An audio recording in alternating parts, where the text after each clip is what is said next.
પાકિસ્તાન સાથેની તણાવભરી સ્થિતિ વચ્ચે આજે ગુજરાતના મુખ્યમંત્રી ભૂપેન્દ્ર પટેલે સ્ટેટ ઇમરજન્સી ઓપરેશન સેન્ટર ખાતે તાકીદે બેઠક બોલાવી છે। તેમાં રાજ્યના મુખ્ય સચિવ પંકજ જોશી અને મહેસૂલ વિભાગના અધિક સચિવ જયંતિ રવિ સહિત સંબંધિત જિલ્લાઓના વહીવટી વડાઓ અને પોલીસ અધિકારીઓ હાજર રહ્યા હતા। રાજ્યના સરહદી વિસ્તારોના વહીવટી તંત્ર સાથે મુખ્યમંત્રીએ વિડીયો કોન્ફરન્સના માધ્યમથી જોડાયા હતા।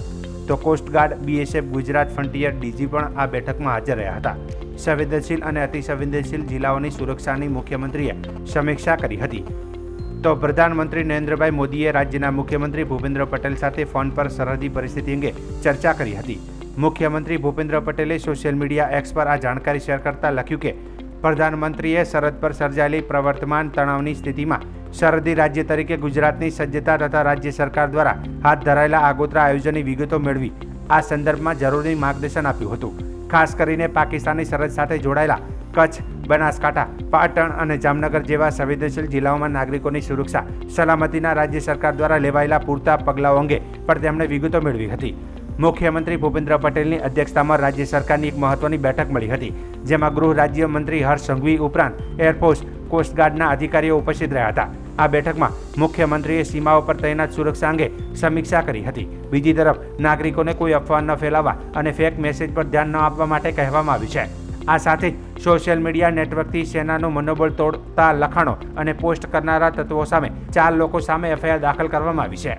સ્ટેટ ઇમરજન્સી સેન્ટર પર રાજ્યના તમામ વિભાગો, સરહદી જિલ્લાઓ, સેનાના અધિકારી, બીએસએફના અધિકારી, કોસ્ટગાર્ડ, નેવી, એરફોર્સના સૌ અધિકારીઓ જોડે એક મહત્વની સંકલન બેઠકનું આયોજન કરવામાં આવ્યું હતું। ફોર્સિસને રાજ્ય સરકાર થકી જે કંઈ કામગીરી કરવાની હોય છે તેમાં કોઈ બી પ્રકારની કોઈ કમી ના રહે તે માટે મુખ્યમંત્રીશ્રીએ આજે બધા જ વિભાગો જોડે આખું આંકલન બી લીધું અને સાથે સાથે સૌ ફોર્સિસને સંકલન દરમિયાન નાની મોટી કોઈ બી તકલીફ હોય, જે સિવિલિયન્સ તરફથી મદદની જરૂર હોય, આ બધી જ વાતોની ચર્ચા આ બેઠકની અંદર કરવામાં આવી છે। સિવિલિયન્સ કોઈ બી પ્રકારે કોઈ બી અફવાઓથી ડરવાની જરૂર નથી। સંપૂર્ણ સાચી માહિતીઓ એ ડિસ્ટ્રિક્ટ એડમિનિસ્ટ્રેશન દ્વારા સમયાંતરે સૌ લોકોને જરૂર લાગશે ત્યારે પહેલેથી જ જણાવવામાં આવશે।